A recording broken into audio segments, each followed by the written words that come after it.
ओम नमो भगवते वासुदेवाय। जय श्री राधे कृष्ण मित्रों, जैसा कि आप सभी लोग जानते हैं कि वैसाख का पवित्र महीना चल रहा है। कहते हैं वैसाख का महीना भगवान श्री कृष्ण को अत्यधिक प्रिय है।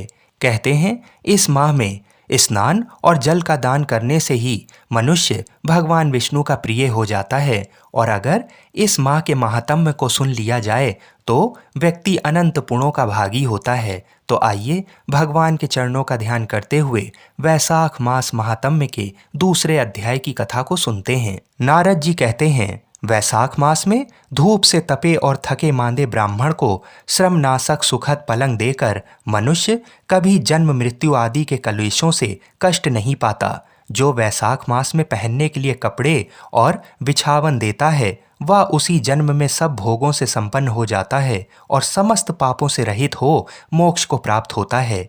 जो तिनके की बनी या अन्य खजूर आदि के पत्तों की बनी हुई चटाई दान करता है उसकी उस चटाई पर साक्षात भगवान विष्णु शयन करते हैं। चटाई देने वाला बैठने और बिछाने आदि में सब ओर से सुखी रहता है। जो सोने के लिए चटाई और कंबल देता है वह उतने ही मात्र से मुक्त हो जाता है। निद्रा से दुख का नाश होता है, निद्रा से थकावट दूर होती है और वह निद्रा चटाई पर सोने वाले को सुखपूर्वक आ जाती है। धूप से कष्ट पाए हरा श्रेष्ठ ब्राह्मण को जो सूक्ष्मतर वस्त्र दान करता है वह पूर्ण आयु और परलोक में उत्तम गति को पाता है। जो पुरुष ब्राह्मण को फूल और रोली देता है वह लौकिक भोगों का भोग करके मोक्ष को प्राप्त होता है। जो खश कुश और जल से वासित चंदन देता है वह सब भोगों में देवताओं की सहायता पाता है तथा उसके पाप और दुख की हानि होकर परमानंद की प्राप्ति होती है। वैसाख के धर्म को जानने वाला जो पुरुष गोरोचन और कस्तूरी का दान करता है वह तीनों तापों से मुक्त होकर परम शांति को प्राप्त होता है। जो विश्रामशाला बनवाकर प्याओं सहित ब्राह्मण को दान करता है वह लोकों का अधिपति होता है। जो सड़क के किनारे बगीचा पोखरा कुआं और मंडप बनवाता है वह धर्मात्मा है, उसे पुत्रों की क्या आवश्यकता है। उत्तम शास्त्र का श्रवण, तीर्थ यात्रा, सत्संग, जलदान, अन्नदान, पीपल का वृक्ष लगाना तथा पुत्र, इन 7 को विज्ञ पुरुष संतान मानते हैं। जो वैसाख मास में तापनाशक तक्र दान करता है वह इस पृथ्वी पर विद्वान और धनवान होता है। धूप के समय मट्ठे के समान कोई दान नहीं, इसलिए रास्ते के थके मांदे ब्राह्मण को मट्ठा देना चाहिए। जो वैसाख मास में धूप की शांति के लिए दही और खांड दान करता है तथा विष्णु प्रिय वैसाख मास में जो स्वच्छ चावल देता है वह पूर्ण आयु और संपूर्ण यज्ञों का फल पाता है। जो पुरुष ब्राह्मण के लिए गोघृत अर्पण करता है वह अश्वमेघ यज्ञ का फल पाकर विष्णु लोक में आनंद का अनुभव करता है। जो दिन के ताप की शांति के लिए सायंकाल में ब्राह्मण को ऊख दान करता है उसको अक्षय पुण्य प्रदान होता है। जो वैसाख मास में शाम को ब्राह्मण के लिए फल तथा शरबत देता है उससे उसके पितरों को निश्चय ही अमृतपान का अवसर मिलता है। जो वैसाख के महीने में पके हुए आम के फल के साथ शरबत देता है उसके सारे पाप निश्चय ही नष्ट हो जाते हैं। जो वैसाख की अमावस को पितरों के उद्देश्य से कस्तूरी कपूर बेला और खस की सुगंध से वासित शरबत से भरा हुआ घड़ा दान करता है वह 96 घड़ा दान करने का पुण्य पाता है।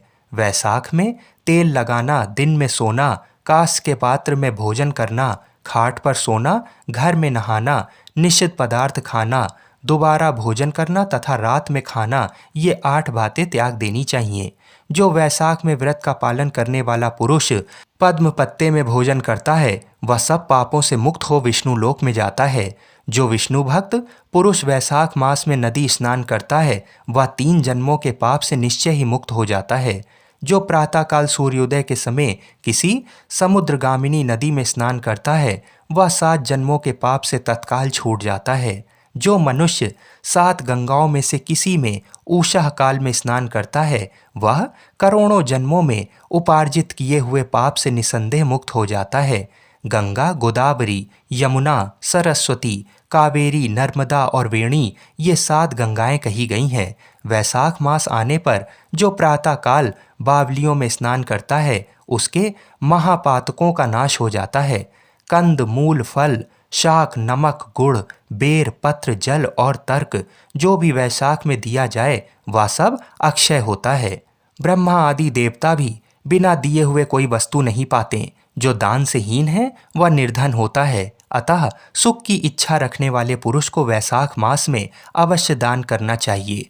सूर्य देव के मेष राशि में स्थित होने पर भगवान विष्णु के उद्देश्य से अवश्य प्रातःकाल स्नान करके भगवान विष्णु की पूजा करनी चाहिए।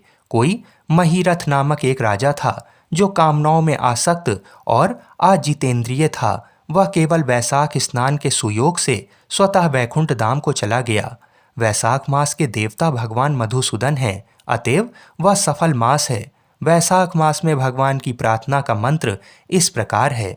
मधुसूदन देवेश वैशाखे मेषगे रवौ प्रातः स्नानम करिष्यामि निर्विघ्नं कुरु माधव।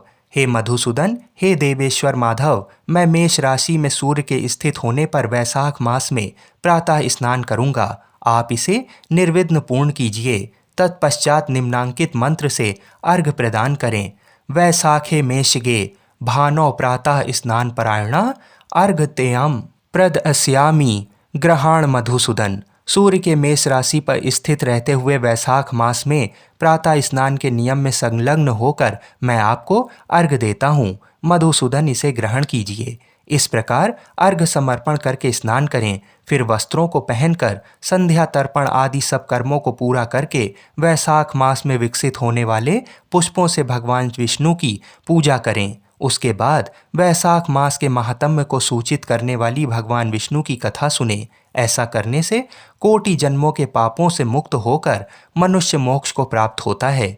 ये शरीर अपने अधीन है, जल भी अपने अधीन ही है, साथ ही अपनी जीवा भी अपने वश में है। अतः इस स्वाधीन शरीर से स्वाधीन जल में स्नान करके स्वाधीन जीवा से हरि इन दो अक्षरों का उच्चारण करें। जो वैशाख मास में तुलसी दल से भगवान विष्णु की पूजा करता है वह विष्णु की सायुज्य मुक्ति को पाता है। अतः अनेक प्रकार के भक्ति मार्ग से तथा भांति भांति के व्रतों द्वारा भगवान विष्णु की सेवा तथा उनके सगुण या निर्गुण स्वरूप का अनन्य चित्त से ध्यान करना चाहिए। बोलिए श्री राधा कृष्ण भगवान की जय। बोलिए श्री तुलसा शालिग्राम जी की जय। मित्रों, आज का ये अध्याय यहीं पर समाप्त हुआ। अगला अध्याय सुनने के लिए हमारे चैनल को अवश्य सब्सक्राइब करें। जय श्री राधे कृष्ण।